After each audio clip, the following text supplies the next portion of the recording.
let's make some chowder. As you can see, I have all of my mise en place here. We're going to start out with about a tablespoon of a neutral flavored oil. I'm using avocado oil, and we need to render out the bacon.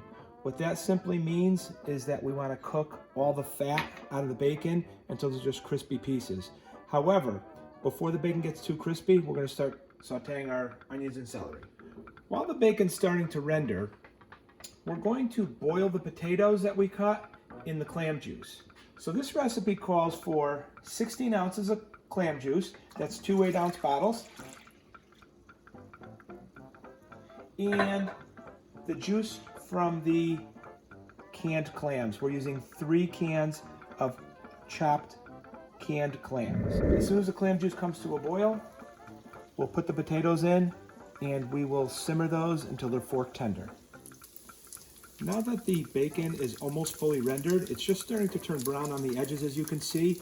We don't want it any further than this or it'll burn. We're going to add our onions and our celery. We want to stir this around and coat the vegetables really well. And we want to cook the onions and celery until the onions are translucent. Now that the onions are translucent, they're just starting to brown a little bit on the edges. We don't want them to go any further than this. We're going to make a roux. So a roux is traditionally equal parts of fat and flour. It's a thickening agent, and we have in there bacon fat, we have avocado oil, and now we're going to put in 2 tablespoons of butter. We're going to add flour and stir it in just until it starts to pull away from the sides of the pan and it looks like wet sand.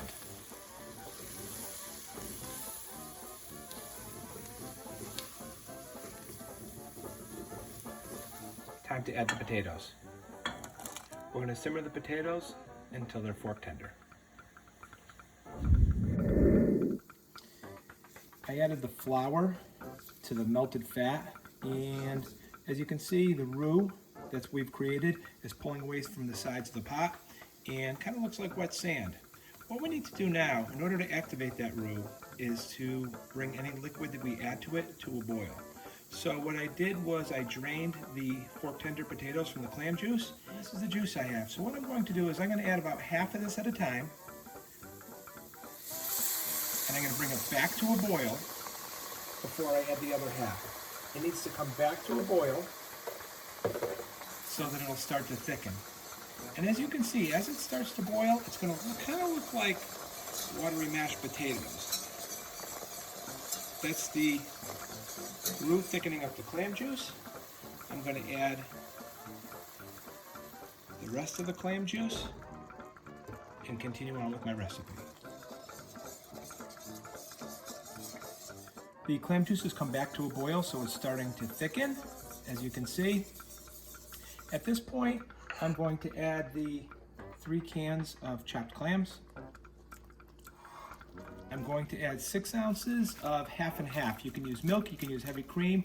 And what I did was I heated the half and half in the microwave for a minute just to take the chill out of it, so that as it hits the soup, it doesn't have to continue to heat up and it won't curdle. Stir in the half and half. And at this point, you need to turn your heat down a little bit to a simmer so you don't burn the soup.